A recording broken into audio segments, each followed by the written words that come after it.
Fuck me. We need tongue.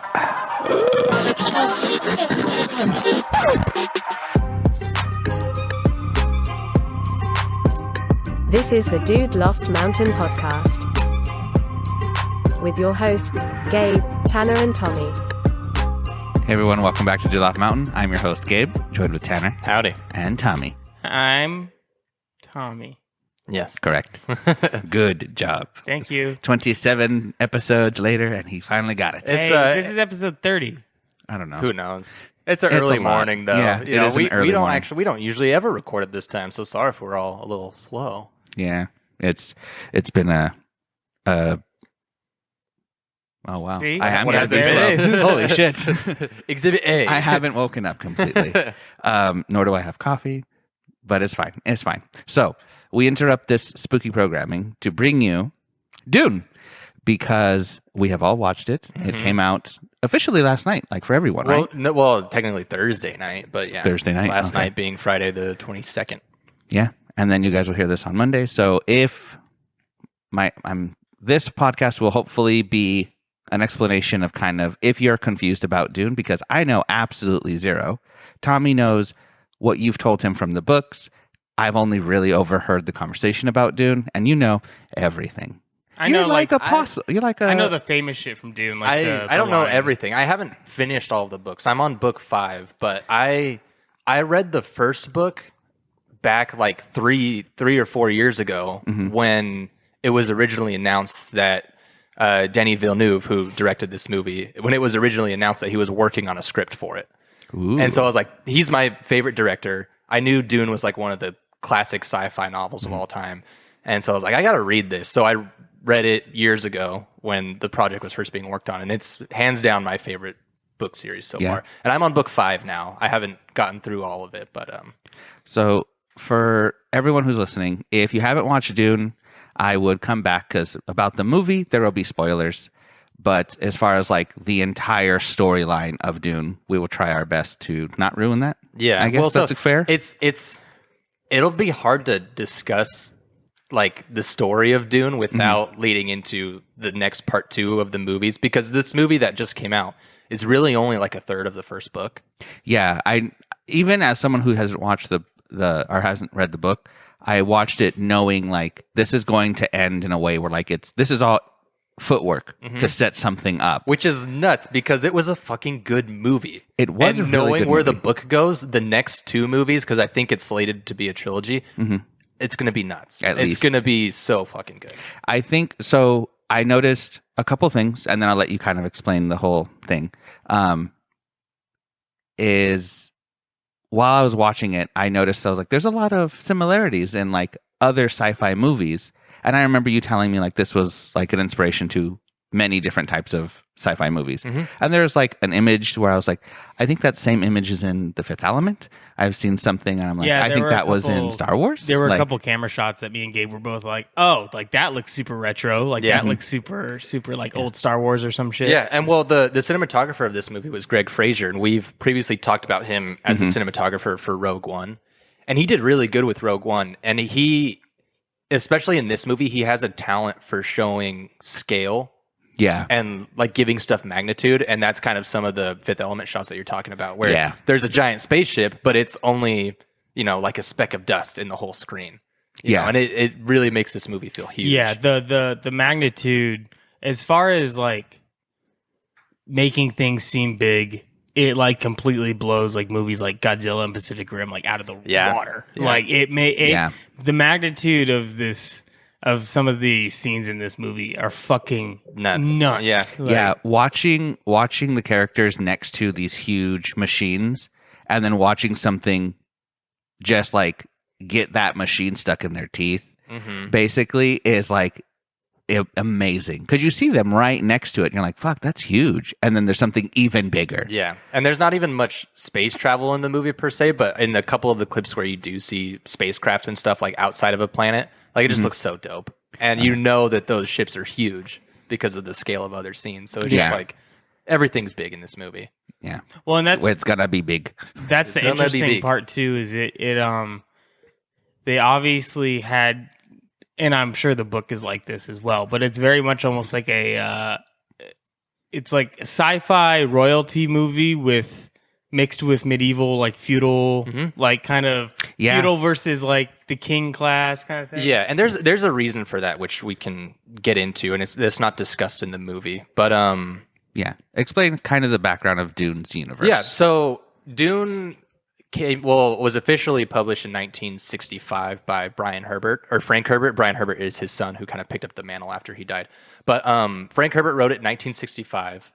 But it initially came out in like a sci-fi magazine as like a serial. I don't know what you call that stuff. Like they release like a chapter every month. Serials. And it came out from like 1963 to 64. And it wasn't super accepted then. But when it came out as a novel, it kind of got picked up by more or less the scholarly scene, actually. And the book was taught in ecology classes because like it's a sci-fi movie or book, but it really touches on... It was one of the earlier writings that kind of treats a planet as a life form. And that's kind of dabbled with in this movie, and I'm sure it'll be expanded on. But that's kind of... The book got picked up by really the kind of educated crowd, and then it got popular. Yeah. And it since then has become the best-selling sci-fi novel of all time. Yeah. It should. There's so many fucking themes in it that I ordered the book midway through watching the movie because I was like, all right, I gotta finally read this shit because it's like you told me like you should read this.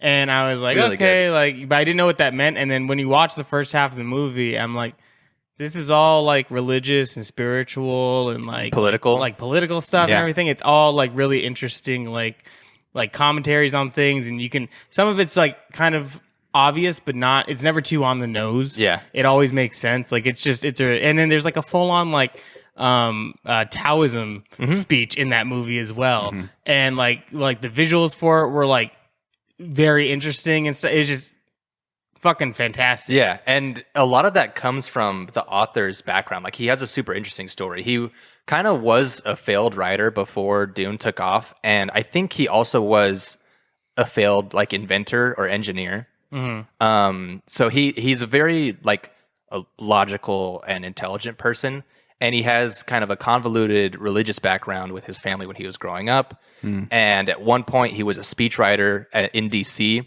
And so like his interesting take on religion plus like the logic that he has with his actual work combined with the political stuff that he was subject to as a speechwriter in DC, like all of these things merge together, and they're all themes that are explored in the book as far as, kind of religion, political, gender, mysticism, all of these things are explored, and especially ecology. And it's like the fact that he built this universe, which this first movie hardly even explores. Like there's so much to it, but this universe that he created, he just essentially made a sandbox that is the perfect playground for him to explore these themes and these ideas that he presents in these books. So super, super good stuff. I was telling Tommy earlier, he's even friends with like Alan Watts and has a lot of exposure to things like Zen and Taoism, and it kind of a lot of the words within the books in the movie have Islamic roots and Arabic roots, so he explores kind of stuff around that as well. So very, very religious. And then the biggest part of the movie, like the real main character, fucking Spice. So he obviously dabbled in something. Oh yeah, him and Alan Watts probably did some. That's shit. another. Well, around the time that book came out is around the time LSD got popular. Yeah. So that was another thing that was going on around the time that he kind of explored within the book. Yeah, I told Gabe.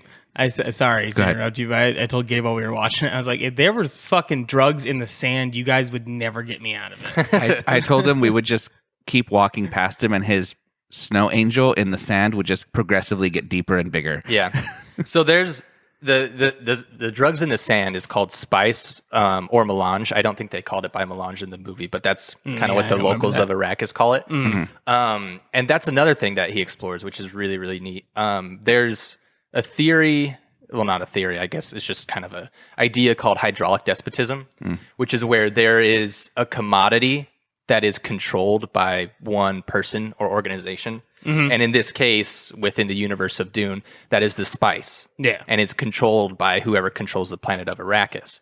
but everything is under the the empire of the emperor. Yeah. Who is House Carino. I don't think they mentioned that in the movie, but he controls everything essentially. Yeah. And we just the movie just explained that he's an entity that we don't meet. Yeah.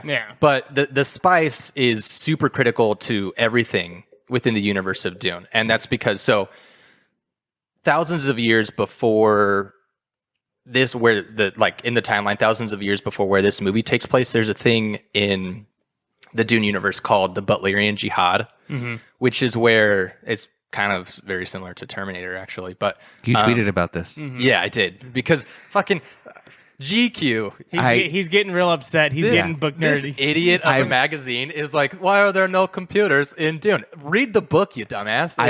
I read that article because I was like, oh, that is something I noticed. There is no actual computer. Yeah. And I was reading the article and I got halfway and I said, this is a fucking waste of my time. Oh, yeah. No, that article's stupid. But anyway, so there's thousands of years before what happens in Dune takes place. There's a thing called the Butlerian Jihad, which is where, very similar to Terminator, computers got too smart and dangerous. And so the Empire pretty much wiped out everything that had artificial intelligence or the ability to compute. So that's why there's no computers and stuff. But the kind of short, stumpy, fat guy in the movie, his name's what is his name? Hawaii or something like that. Yeah, the general looking dude. Yeah, the levitating one. No. Okay. The little short guy. In the beginning of the movie, the dude who tries to resign. He calculates. Oh, I see. Yeah. He calculates something, and his With his eyes eyes kind of roll in the back of his head. He's in the books. He's what's called a mentat, and because of the Butlerian Jihad, and there's no computers or anything.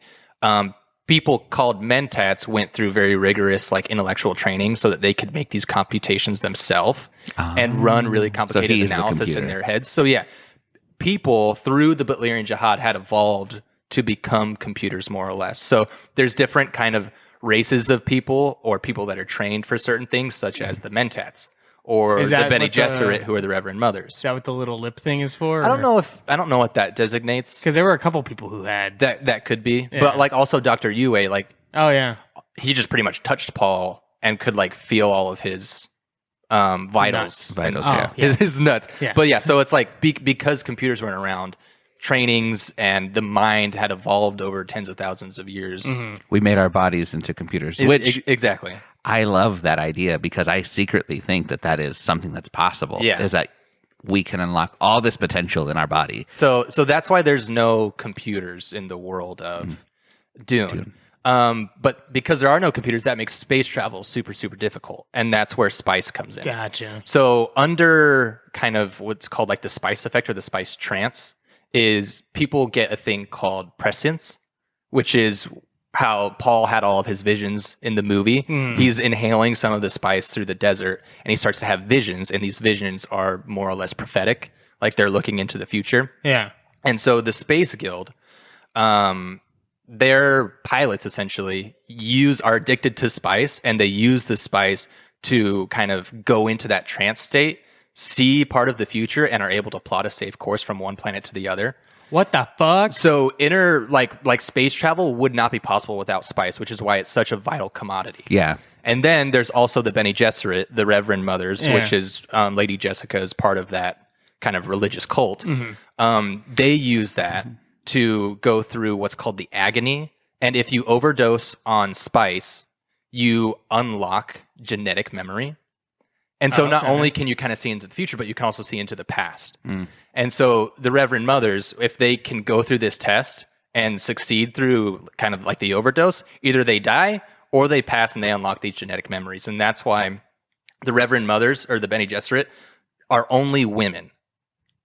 And they only, because women have the Y and Y chromosome. And so when they unlock the genetic memory, they their memories in the book go all the way back to our current time on Earth. So in the book they reference Van Gogh and stuff like that, and they have this genetic memory which makes them super, super smart and super, super dangerous. Gotcha. And it's two X chromosomes, by the way. Y chromosomes. Yeah. And through thousands of years they have a genetic breeding program, and they're trying, at one point when the time is right, they're going to breed a Bene Gesserit woman with someone from the House Atreides to make what's called the Quasitz Haderach, which is the first male Reverend Mother. And because a male has both the X and Y chromosome, that person will essentially become the Messiah. And they can see, if they pass the test, they can see infinitely into the future and infinitely into the past, not only through their female genetics, but their male genetics as well, because they have both chromosomes. Interesting. But Lady Jessica, and this is like, you don't really pick up on this in the movie if you didn't know, but Lady Jessica is part of the Bene Gesserit. She's a Reverend Mother, and they are used for this genetic breeding program, but because she loves Duke Leto so much, she had a child with him, Paul, against the wishes of the Bene Gesserit, and she messed up this like millennia-long breeding program to produce this Messiah. And that's why the head mother is so pissed off. Very, very pissed off. She threw off everything like a generation too early, because Duke Leto was supposed to have a female daughter with Lady Jessica, and that was supposed to be... She was supposed to be the next step towards, and then next one would be like her child would be would be the one. So she was like one step too early, and she messed it up. But she did it because she loved Duke Leto so much, and so that's why the Bene Gesserit, the Reverend Mother, was very interested in Paul and put him through the test of the Gom Jabbar when he put his hand in the box, and pain. Yeah, but that's also a very interesting part of Dune, because Dune is very like pro woman actually. Yeah. And that box is a test that essentially shows that men are more animal-like than women. And that's why the Reverend Mothers and the Bene Gesserit are like the only ones that can pass that test. But through all of this breeding, if there is a male Reverend Mother, we have created the Messiah, and that's their goal. And so they were essentially testing if Paul could be the Quasitz Haderach. And he passed the test, which isn't like a for sure that he's the Messiah. But at least he passed the test. Lady Jessica, like that's why she's so emotional, because like she disobeyed this religion that has been around for forever and has possibly made the Messiah a step too soon, which is super, super dangerous. Yeah. So I love the concept. When I was watching it happen, I was like, okay, so I'm understanding this, I'm understanding that. Cool. And then I kept seeing, because at that point in the movie, he's having lots of visions. That don't really come to fruition. Like there's lots of imagery where you're going through the story, and I would assume because he is a step too early, the visions that he has are not always concrete. Like things change. So he sees, I almost feel terrible for saying this. So he sees Duncan with him in the desert, and then we see Duncan not join him in the desert. So there are lots of things like that. And then the other guy that he kept getting hints from. Arrakis runs on Duncan. Continue, sorry. Even after all these years, Duncan's still there. That's funny. But yeah, I do love that. So I noticed that she's like, oh, because you wanted to have a boy. And I was like, oh, is it because of the torture thing? Because men don't handle pain the same? Which is weird. I love that that's a fact. I just love it. I love that men statistically just are less prone to handle pain. I sat on a dead nut for 3 days. That's true. I'm just saying, get fucked on the Messiah. I mean, you can handle pain, but what does that say about your intelligence? Oh no, I'm legally retarded. Yeah, no, I should have gone to the hospital immediately, and instead I went, I'm fine. I think that's fine. Doing that for 7 days every month for the rest of your life. I don't think it hurts that much. I don't know. We'll never know. I'm glad I don't have to. If a period hurt that much, I've seen women like be crippled from it. Yeah, I mean that is true, and it did cripple me for the first couple hours. Yeah, you know? That's unfortunate. Eventually, I think the nut just passed out. That's something that we can never like. It'll never be explained. Like they can never feel the pain that we feel if we have anything to do with testicle issues. And we will never feel the pain that they feel because their ovaries are. I do know shedding. this. Everyone I know with a super low pain tolerance is a dude. True. Like everyone I know who like cannot, like not necessarily like they're afraid of needles or anything like that, but the people I know who literally can't handle the pain, because usually it's anticipation, right? Everyone's not. It doesn't actually hurt that bad to get a shot, everyone's just, they work themselves up, they get in anticipation, and that's what they're scared of. Super anxious. Yeah, and that's what happens. Guys are like the only ones that are like, yeah, that's cool. Shot goes in, shot goes out, and they're just like, God, fuck it. It's like, are you okay? Like, what? Like, it's just everyone I know with a lower pain tolerance is a dude. Like, I have a lower pain tolerance in some areas, in other areas now. Yeah, I have points of my body that I would prefer to be tortured on because I know I could take it. Well, it's like when I got my tattoo on my inner forearm, I forgot they were doing the tattoo because I was talking to my friend at the time. I forgot about it until he got even like this close to my wrist. And I was like, okay, all right. And he's like, you need a break? I'm like, no, it's good. I just didn't expect it to start hurting that much out of nowhere. You had your hand in the box. Yeah. So I'm not excited about getting my wrist, my inner wrist area filled whenever I go get other tattoos done, but it's going to happen. So I'm just my tattoos, a couple of the letters hurt real bad. And I was like, oh, my attention and my focus is here. Yeah. One thing I really, really enjoy, Tanner, and I really hope that this is something that's ongoing, is the use of different languages. I love that so much because Tommy was like, we have 3 different languages going on in one conversation. Dude, that scene where they speak Chinese, English, and sign language is so fucking dope. Well, it's not even sign language. So House Atreides, they have what's called like a battle hand language that only they know. And that's... Yeah, I noticed her signing commands are not the same as her signing in sign language. And then it said like, be ready for violence. And I'm like, she just went like that. Like, how does that... But, so okay, it's cool. not actual sign language, but that's kind of part of the reason why the Emperor put House Atreides in this position is because they were kind of becoming a threat.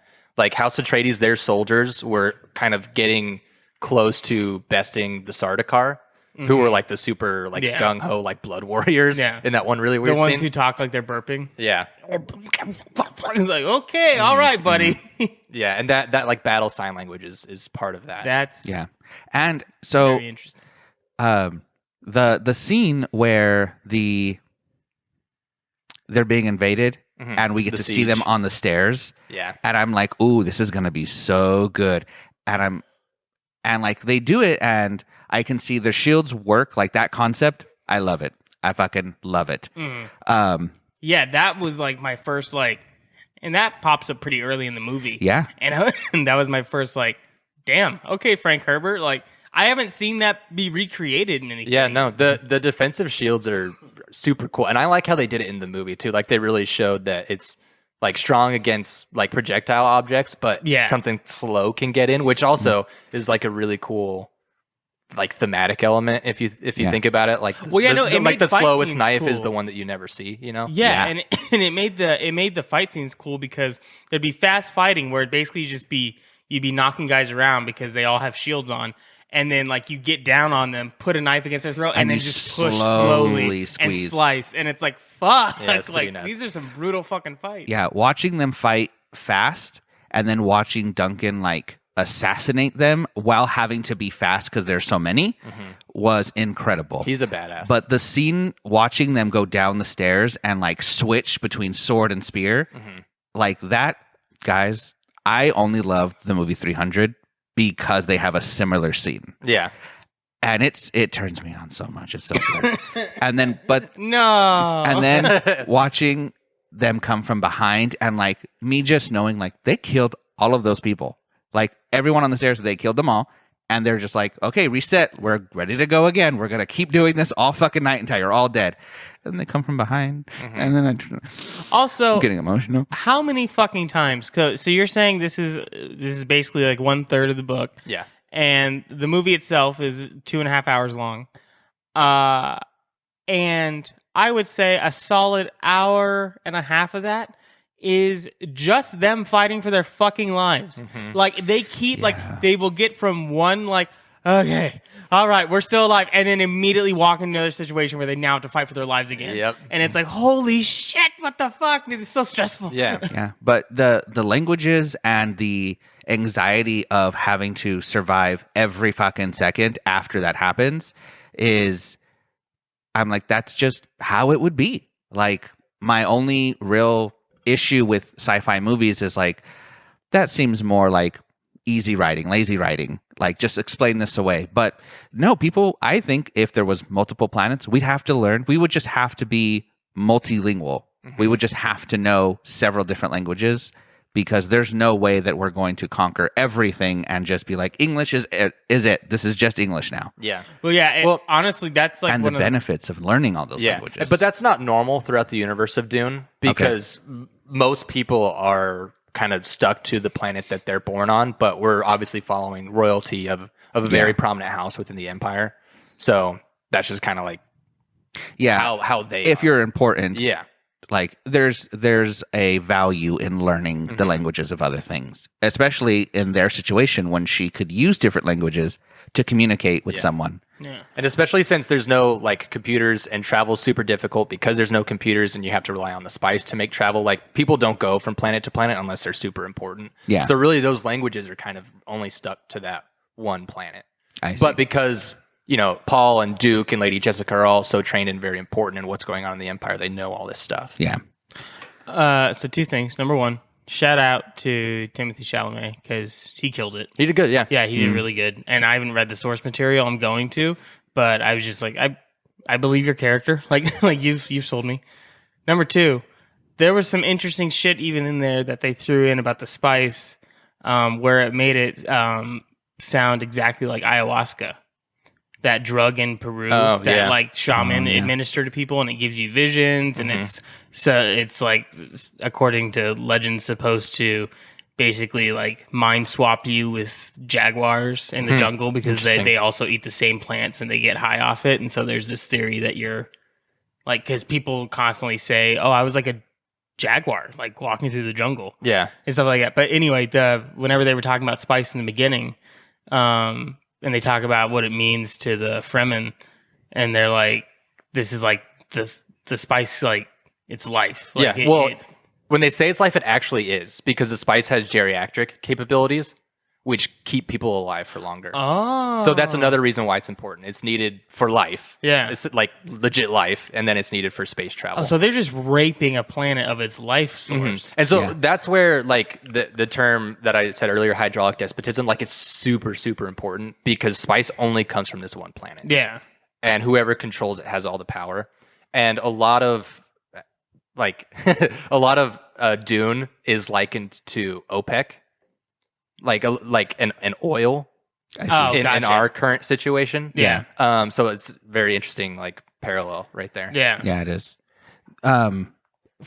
Watching, so the scene where Duncan is like, I have to fight all these people. You guys escape without me. He's a badass. Fucking beautiful. Very good. But then I was so happy, Tanner, when he's like, all right, get up again and do it again. Yeah.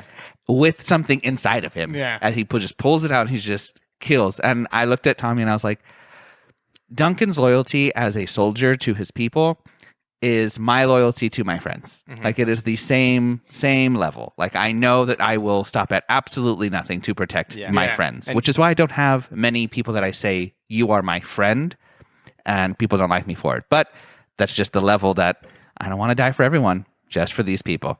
I love Duncan. He's one of my favorite characters, but I'm kind of sad that he was played by Jason Momoa, because I can only ever see Jason Momoa. Yeah, as Jason Momoa. Yeah. I did kind of fall into that a little bit as he got closer towards the middle of the movie. I kind of fell out of it. I was able to a little bit, but there were still some. Well, he shots. actually does a good job playing the character of Duncan as he's written in the book. It's just he got really famous for like being him, and that's hard for an actor. Yeah, but I fucking love sci-fi stories that use old, like, territory names. So his last name being Idaho, Duncan Idaho. It's like, number one, good sounding name. It's a good name. Number two, it's like, it makes you think for a minute, like, why the fuck would they name him Idaho? It's like, it's probably just like a fucking brought up name at this point. Like probably someone who planet jumped or something and just took the name on or something. Yeah. But, I don't know Some the origins history. of his name. Yeah. During the siege, there are times in movies where I'm like, so badass. Dude, so good. I knew watching this movie. So like maybe if you guys haven't really watched Dune or don't know anything about it, I would recommend to watch it with the understanding that this is the first movie to a series that will get bigger. So watching everyone fall like gave me such a like I was like, this is awful. Like, but this is how you fall in love with the character is you watch them just get completely annihilated and then you kind of go on the journey with them. Yeah, it's a hero story, and we only saw like the first half of the hero story, which is the part where they fail. Yeah. So like the next movie is the comeback, and it's going to be nuts. I hope so. Don't call it. So I have two questions. One, how wonderful was the scene where they realize that all the ships have been destroyed, and they still just go kill them all. Yeah, kill everyone you can until you die. So badass. And I just watched all these soldiers just go. Get your swords. Another thing is because everyone has a capability of that shield, everyone is forced to use swords again and kill each other in hand-to-hand combat. Yeah, it's making me think that once I actually read the first book and start moving on to the other ones, basically what I'm getting at is Frank Herbert is sci-fi Tolkien. Yeah. Oh no, exactly. What Frank Herbert did with Dune is the same as what Tolkien did for fantasy. Well, yeah, because 100%. Tolkien they even did it the same way. Like Tolkien was a linguist, so he built a language and then built a story around the language, just because fuck it, like why not? And then created like the fantasy genre as we know it. Yeah. Frank Herbert took all of his experience, made this story that has like a surprising amount of things that make sense because of the world is built so well. Yeah. Like the shields and stuff and the swords like you were just talking about. It's like, yeah, but that's just like if you're gonna have the shield, well, guns really don't make sense. Now you gotta use a sword. And it's like the cause that's all and shit he effect. thought about. Like that's all shit Well, he did. and like the Balerian Jihad where he that used shit, that as like a story technique to get rid of computers. That the jihad was also executed through the use of atomics, which are supposedly not supposed to be in the universe of Dune anymore. I'm not going to say that it's not just because it happens. It was happened in the siege. So, but like because of that, a lot of projectile weapons were like outlawed by the Empire, same as computers. And so all of these things that he kind of employs to create the universe of Dune makes it easy for him to explore what he wants to explore. Yeah. Like he doesn't have to kind of worry about or kind of play with the like arguments around technology or weaponry because that's not what he wrote this for. So he like very strategically set this up so that he could explore political power and religious power because that's an ecology because that's like what it's about. Yeah, it's such a interesting genre smash because like there was a scene specifically, and I was actually surprised because I don't know why I couldn't remember it was him, but I had to re-look it up while we were watching because I was like, there's no way that's Hans Zimmer because this is a very diverse. It's very soundtrack. different for Hans Zimmer. Like there's a couple of the usual like things, but it's still different. He had a heyday with this with this score. It was like drums and brass. Yeah, let's go but crazy. But then there were these really cool parts, and there was one in particular where it had like a synth, like drone bass line going underneath. I know exactly which one you're talking about. Then like fantasy music on top, like medieval like string music. And it was like them traveling through the desert, and I was like, I don't know why I'm loving this medieval story set on planets shit. But fuck, this is hitting. The music where he's on like the coast watching the sun or something. Yeah. That like the Lord of the Rings vibe plus like there's ships in the air. So like there's just this metal that interrupts your symphony of like fantasy normal music, and that to me was so cool. It's like a weird inverse steampunk. It's like it's very weird because it's not steampunk because it's too like techie. It's too modern still in a way, but it's just like this weird inverse of it. The scene. So let me explain. I think we have 3 in total, maybe 2, where we thought Tanner definitely just came in his pants. The whole movie. Oh yeah, no. So one of I told Gabe, I go, Tanner's fucking stuck to his chair. Right they're now. having trouble getting home because he just has to change his clothes. Fucking hey, like this fucking movie was your wet dream. I had to pee at the start of the movie, and Why? we were like in the middle of an IMAX theater, so it's like kind of tough to get through because the rows are super like high. I did the same exact thing for Star so that Wars like 9. you're not being blocked by the people in front of you. Yeah. And so like I sat down, the movie started, I was like, fuck, I have to pee. And then the movie started, and I was in it the whole time. Did not feel the need to pee for a whole 3 hours. Like, Oh my god, Tanner! I was in it. See, I had to go to the bathroom in Star Wars 9, and I like so felt good. like shit because the movie started, and I was like, "Excuse me, excuse me." Yeah. Excuse me. The scene where they bring Props. the what are they called? Pipe bags? Oh, the bagpipes. Bagpipes. Yeah, when they arrive on Arrakis. Yeah. So when I So heard good. that, I was like, oh, Tanner has just like he's died. Like he has been drained of all bodily function. You know what I fucking loved bagpipes. about the fucking bagpipe scene though was when it happens, it's jarring enough, and I think it's purposely that way where you're like, whoa, fucking bagpipes! Yeah, Like bagpipes are playing right now, and they're playing a weird like different tune, and then you just forget about it, and then during the siege scene, the invasion scene. When they use it as like their last stand music, Yeah. I was like, "Oh, it's so Yeah. fucking good!" Like So I can't good. believe this shit. The siege is beautiful. It is awful. It really made me emotional. For someone who doesn't have any connection to any of these people, Yeah. I was still Yeah. very emotional about everything. The moment you see the first like whatever bomb, whatever you want to call it, drop, and you see the magnitude of the damage from it, and you realize that there's a bunch more coming. It's like, oh shit! Like it oh hasn't my even started. God. Like they're annihilated. They're done. Like bye. Like So let me try to clarify some things that I assume, but just make sure. Yeah. So the Egyptian city that they're in used to belong to the Freemen. No, well, no. The Fremen live in the desert. Okay. They don't take like in their underground sieges. They don't take part in That the community like at all. civilization that's been built on the surface. Okay, so that civilization was built by the attackers The when they Harkonnens. were there. Yes. And that's how they got rich. And the scene where the floating fat guy, The Baron. what's his name? The Baron. Yeah.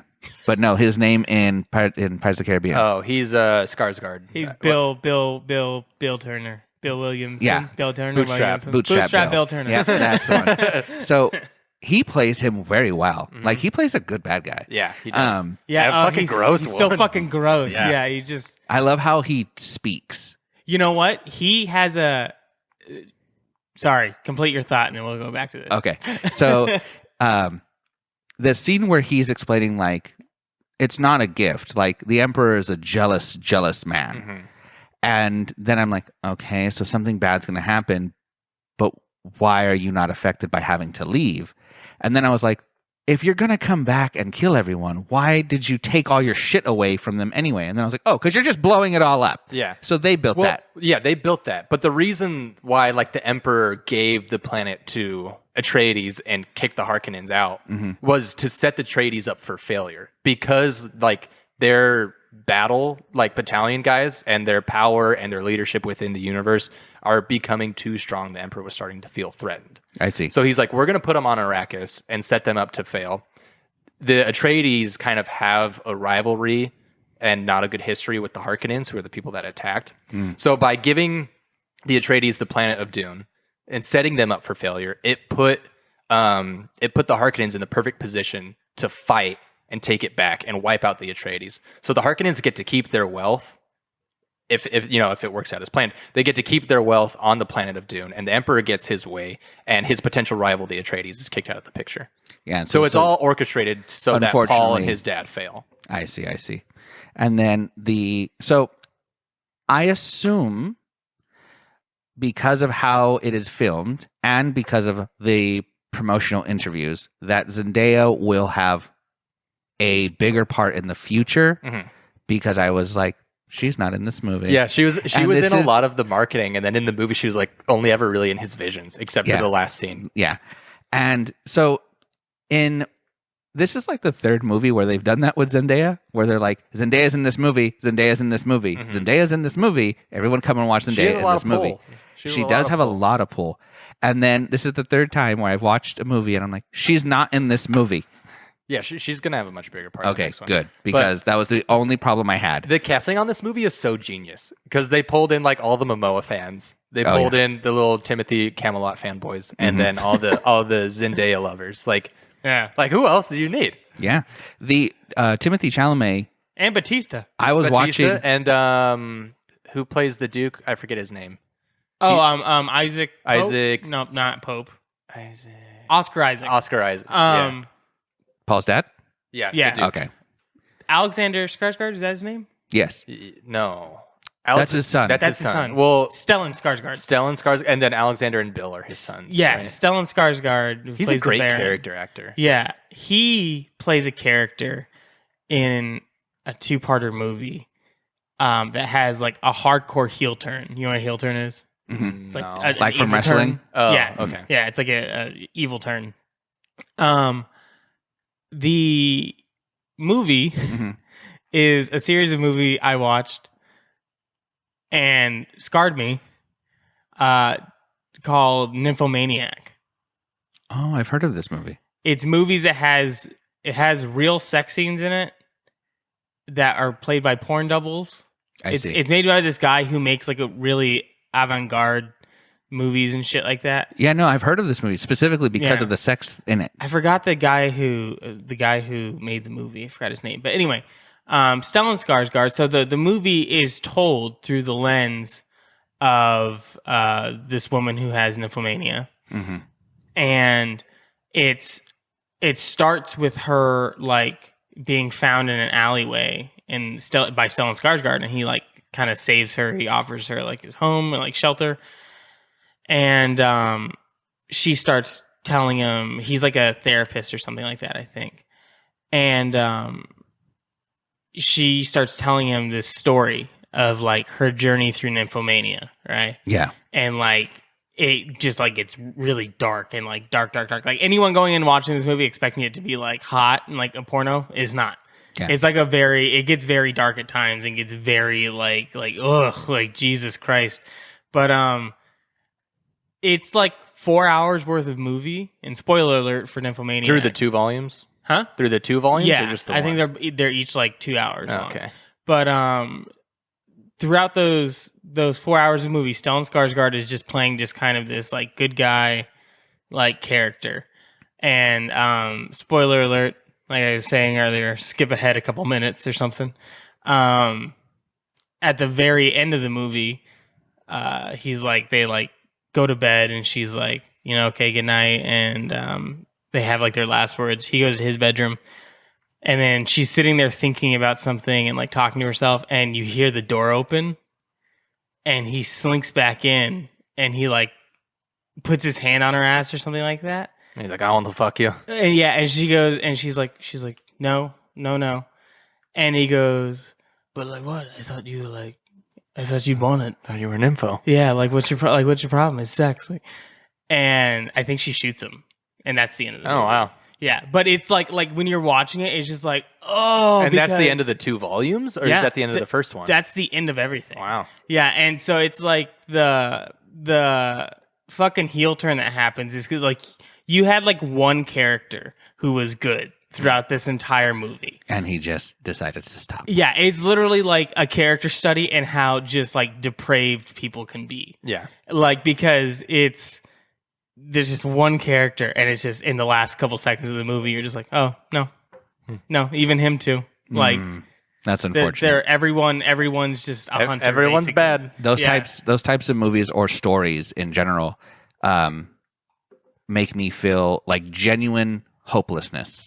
No, yeah, it's a rough movie. I've watched it a couple times because the first time I watched it, I kind of had a Lebowski thing with it where I was like, I didn't know what to expect. Yeah. I was just like, well, this movie's super controversial and has real sex scenes, so let's see some titties and watch some movies. And Sounds like Why? within 10 minutes, I was like, oh my god. Sounds like the same reason like people would be interested in watching like that Antichrist movie.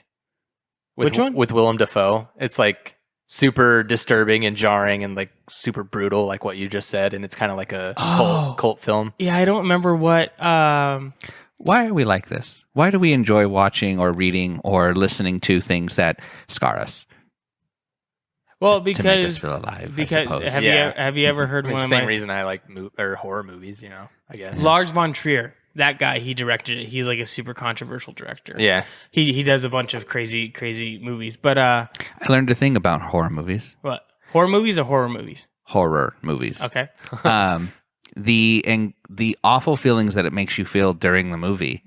If you continuously watch movies that give your body that effect, your body will become used to it, and you will have less fear. Like in situations Or where just you would seek out more extremes, like a psychopath. I kind of believe that because we were watching those horror movies the other night, and we were sitting there watching it, and we were just like, "This isn't scary anymore."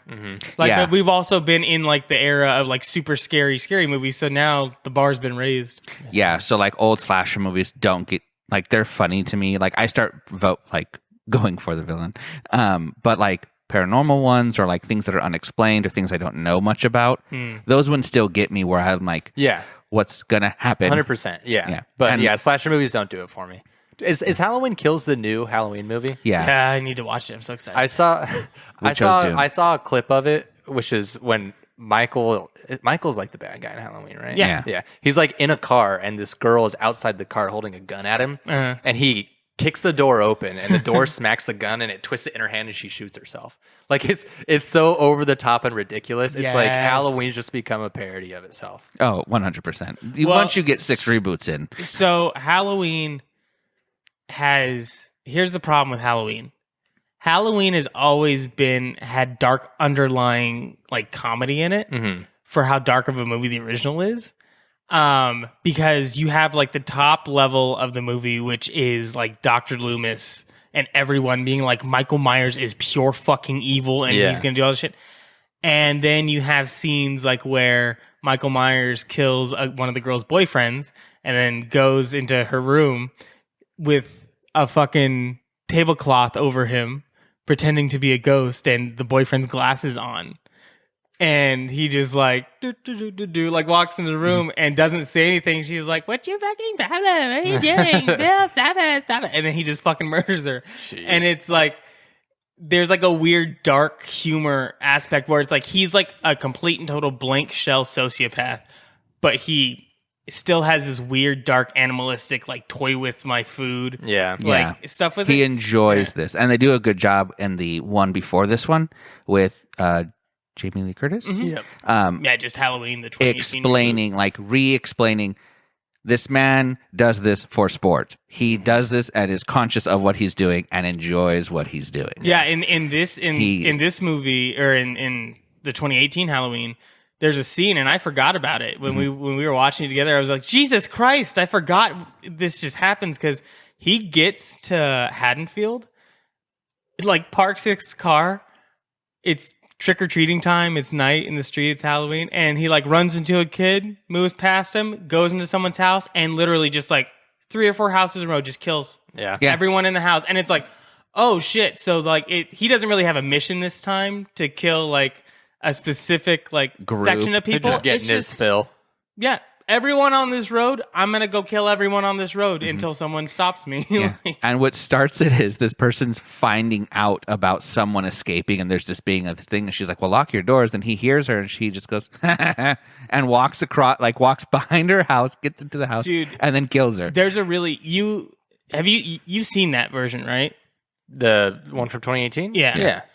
There's a shot in there that you should look at again because even though I know you don't like the movie, you got to respect the shot because it's that scene where he's standing in like this chick's like on the sidewalk looking in this chick's front window and she's talking on the phone and she's like, yeah, apparently like there's a like crazy guy on the loose. He's like murdering people. And she's like, so lock your doors and everything like that. And she like goes up and closes the blinds and he walks to the side of the house and you can see through the blinds and That he's you walking. just see him like disappear and then walk Yeah. by the window. Yeah, I've seen it. And I know it's what you're just talking about. such a cool like because Halloween has always had a weird thing where I think the reason I like it so much out of all the slasher movies, like it's like my favorite, like, you know, of the famous horror movies. Mhm. I think the reason I like it so much is because it's the most realistic, Yeah. but at the same time, everyone who has made the movie, plus it's a John Carpenter movie, and I fucking love that man. He did the fucking soundtrack for like all of his movies, fucking masterpiece. But anyway, they've all gone on record saying like there's something supernatural about Michael Myers. Like, and that for like he doesn't die. There is something, and they've tried to explain it, and it always ruins it. Yeah, but it's like I like that aspect of like Jesus, like. What the fuck? Like, what is going on? But there is a really cool scene in one of the Halloween movies, I don't remember which one, where Michael in the previous movie got, like, fucked up hard. And at the beginning of this movie, this, like, hermit finds him and rehabilitates him. And after a year, like, when Michael's better, he just, like, gets up and fucking kills him. Jeez. And it's just like, he's just an animal. Like, he's just hunter, killer, predator all the fucking time. Like... I love it. So back to Dune real quick. I was really upset that so many fucking people I like died, which is, I think, why I'm always upset about movies I love. They always kill things I love. It started with Mufasa, and now we're here. Are there going to be more characters, or is it pretty much just like this tightly knit group of things that are happening? There will be an introduction or two of other characters. Yeah. Okay, cool. Well, I don't. At least in the next one, yeah, probably more in the third one, I would say. But it's hard to tell because so the trilogy that I think is supposed to be made isn't like set in stone yet. Okay. So I mean, Denis Villeneuve was in like a lot of interviews where he said like it felt really weird making this movie because this is half of it. I did half a project and I spent years working on it, and now we just have to wait and see how it's taken before we move on to the next. So I think there's pretty good signs that there will be another because this movie's very anticipated and I think it's successful so far. Did any numbers come out since it's been out? I could look it up because I really hope that it's successful because I feel watching this what I imagine people watching Star Wars for the first time feel. Because you had no real expectation other than this is going to be the coolest movie. And then you watch it and you kind of fall in love with the characters and the possibility of what's happening. And I very much love what this universe. It's almost made its budget back. Oh, that's good. That's it had a budget of 165 million. Worldwide, it's made 147 million so far. Oh, sweet. And it just came out in the US this weekend. Yeah. So but it's been released worldwide way earlier, and it's on HBO Max, which is how a lot of people are going to watch it. Yeah, he's not happy about that. Yeah, and I understand that, but I think HBO also uses those numbers very seriously. Yeah, and if millions of people watch it on HBO Max, they're like, "Fuck yeah, this was a success for us on HBO Max." Like, let's throw another one on. Yeah, if the box office is just numbers from theatrical release, like it's doing fantastic because who knows how many people have streamed it over this last weekend. Yeah, and I will most likely watch it in theaters at some point because there are certain scenes where the theater system in the house amazing, but I want to watch it again. Oh yeah, I saw it in an IMAX theater and was blown away. I almost watched it this morning. It was nuts. Yeah, but that's part of the reason why the movie got like. I'll go watch it again. Yeah. I'll bring like sheets or something. I'll bring pants for everyone. That's the reason why it was delayed for like a year because it was supposed to come out in October of last year, and it was delayed because just theaters weren't open, and it's the COVID. It's really honestly, it's really important to see this movie in theaters because you watch it on your TV or stream it on your phone or laptop does not do it justice. I mean, we got at least 75% justice from your sound system. Oh yeah, no, I mean you can still watch it and really enjoy it, but if you had chills watching it at home, like that will be multiplied. Yeah. If you watch it, was it Omnicopter? Thornicopter? Or Hornicopter? I think it's Ornicopter. Ornicopter. That's the Ornicopter like dust storm scene, and is then, that the dragonfly? Yeah, it's their ships. And like subsequent crash scene. Me and Gabe both were like, "Oh, in theaters that would have been dope as fuck." Yeah. Like, watching them close their wings and drop, I was like, it was cool. Tanner just came again. It was cool. Yeah, the sound design in the movie was super top notch. Yeah. This movie's winning a shit ton of awards for sure. The movie using lack of sound in certain scenes. How they did the voice is really, really cool. The voices? The voice, like the voice, the command. Oh yeah. Yeah. I like that a lot. That's really cool because I was wondering, like, in the book they don't really. It's not really extrapolated like what that sounds like or how it works. It's just kind of through really fine-tuned control of your voice, you can manipulate people. Mm-hmm. But how they did it in the movie was really neat, and the sound of it was really cool. And only this cult has that. It's the Bene Gesserit. The Reverend Mothers are trained to use the voice, but Lady Jessica has taught Paul the ways, so he's what trained in that. She doesn't. Okay, so I thought that you're born with this, and because she is part of this race, so I didn't think of it as like a religion cult that they train them. I thought of it as like because she is half, or because she is this, he is half her. Yeah. Well, there are a lot of what the Reverend Mother is, and the Bene Gesserit is through training, but there's also certain like genetics that allow people to be more susceptible or better. I see. With that kind of stuff. So because the Bene Gesserit can use the voice to kind of like manipulate people, whereas the Messiah or the Quasitatarak can use it to actually like control people. So there's like different levels, and that's where the genetics come in and their breeding program. Ah, I see. So that's when she's like, you taught him our ways, and now this is fucked up. Yeah, because he knows the ways. He has potential to be the Messiah. Yeah. Yeah. The Dune, this version of Dune, if you liked Blade Runner 2049, which is basically the same people, go like same people as far as like director, like the people working on the project as a whole. I don't know. It wasn't the same cinematographer. I don't know. Producer's probably not the same, but like same music. Like as far as like the surface level shit, you're really gonna see it's mainly the same people working on it because they're very similar movies. I love Blade Runner. And I loved Blade Runner 2049.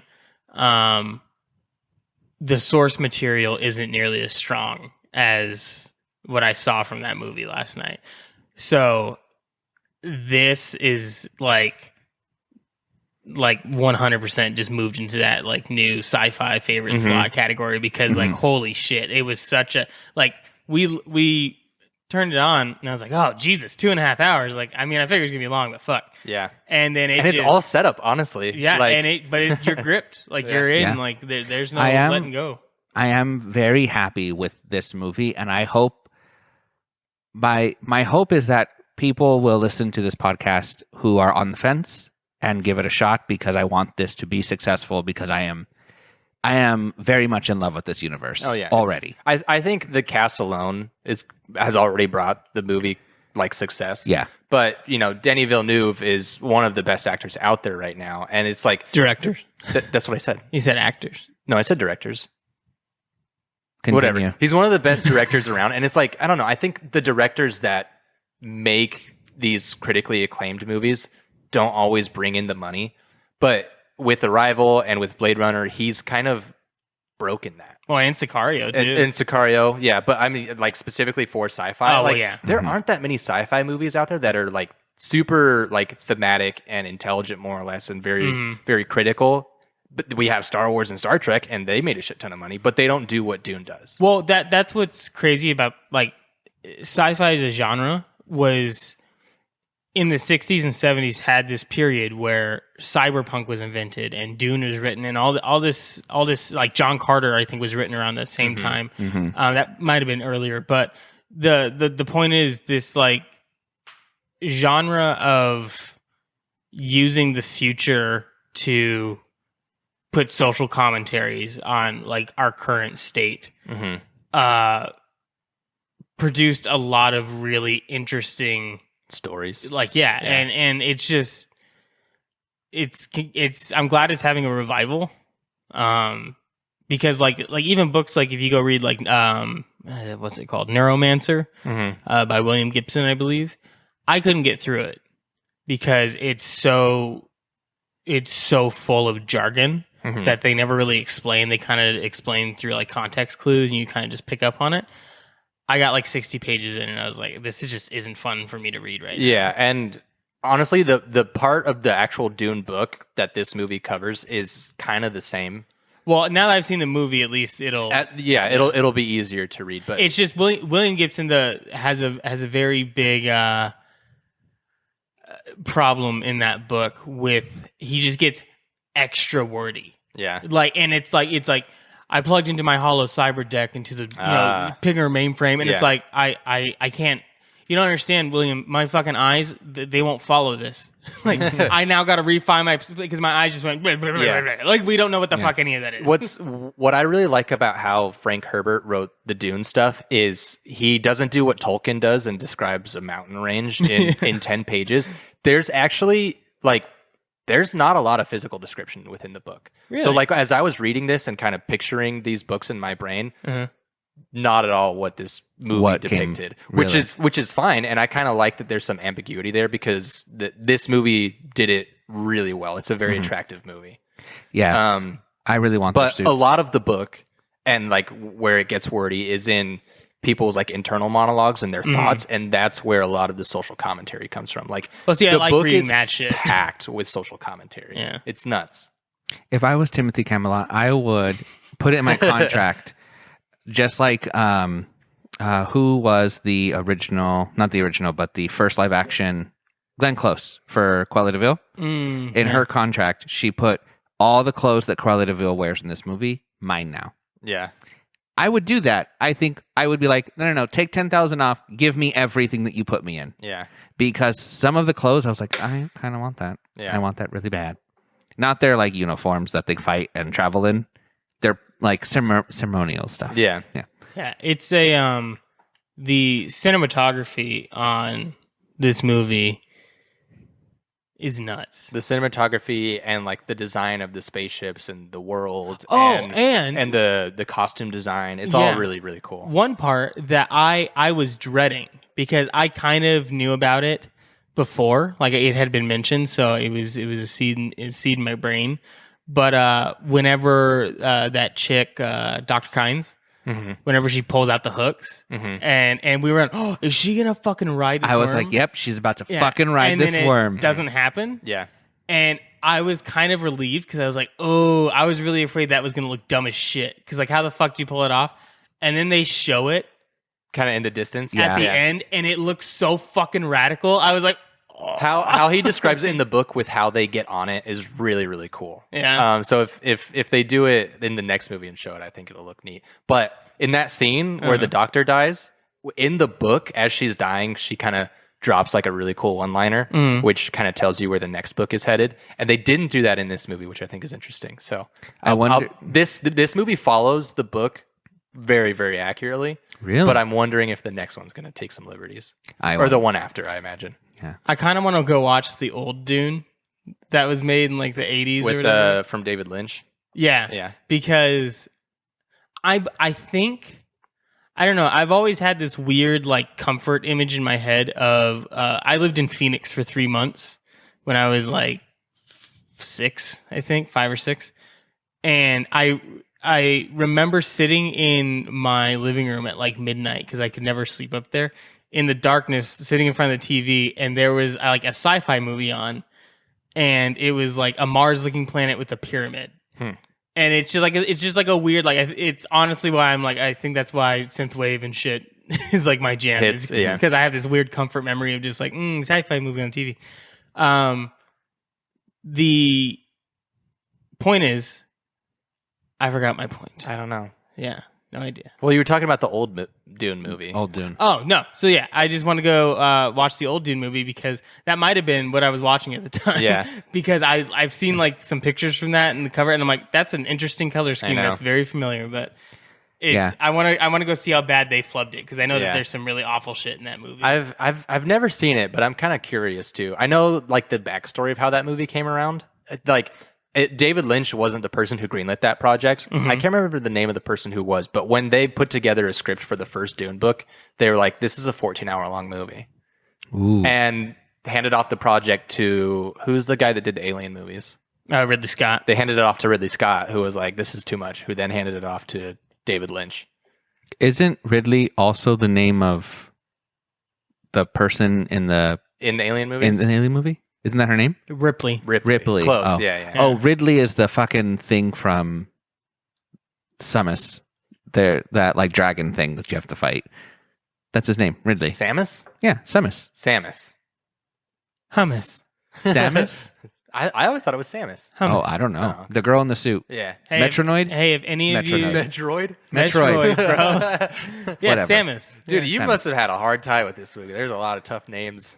There's a lot of subtitles. Um, I only watch movies with subtitles now because I have to read some things. Yeah. Like I'm like, how the fuck is that spelled? Yeah. And it's helpful. It's a lot more helpful. So like, what is it called? Metroid? Metroid? Yeah. That is only an image of like a logo in my head, but I've never looked at the word. Yeah. I've never sounded it out. I just was like, this image is what this show is or what this game is. Yeah. So I've been trying to get out of that habit because it's fucking detrimental to my health.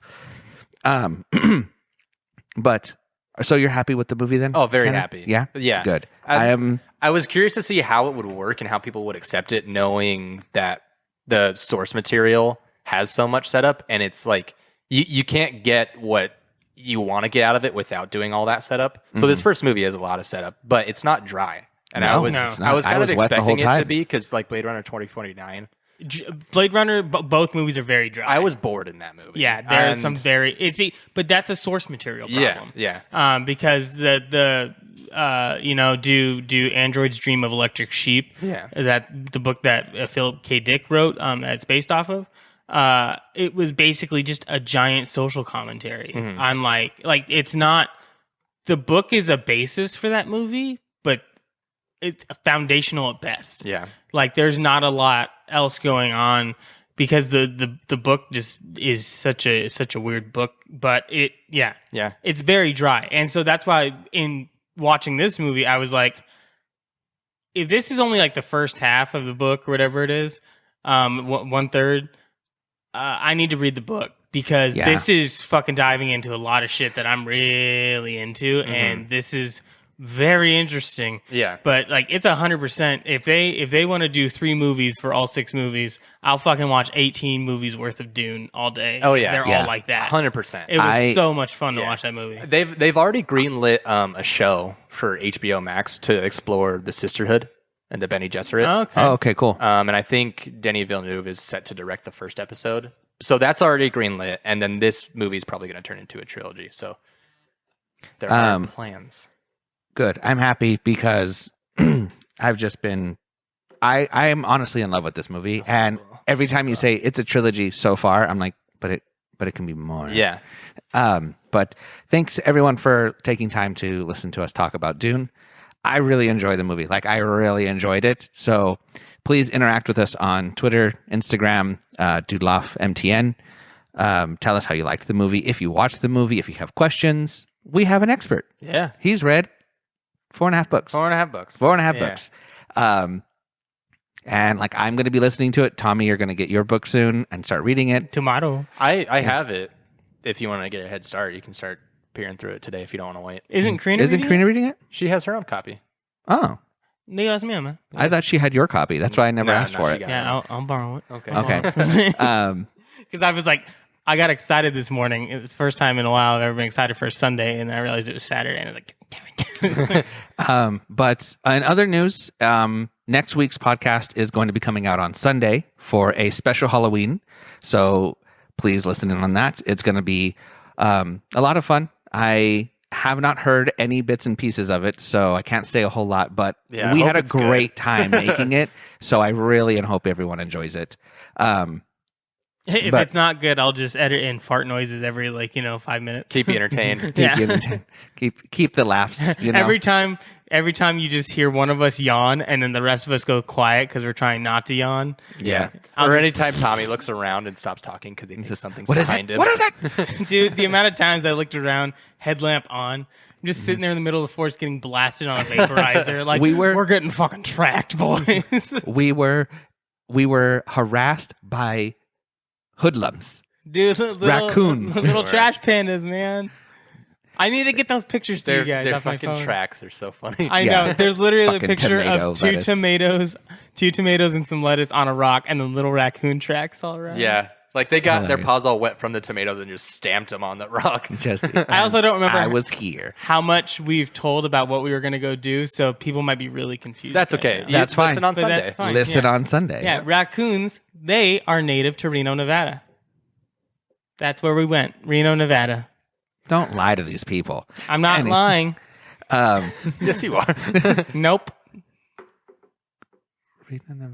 But you are. Prove it. Oh my God. Anyway, so yeah, listen in to the next episode. It'll be fun. And then as more Dune information comes out, we will let you know. I'm sure I'll bring it up several times.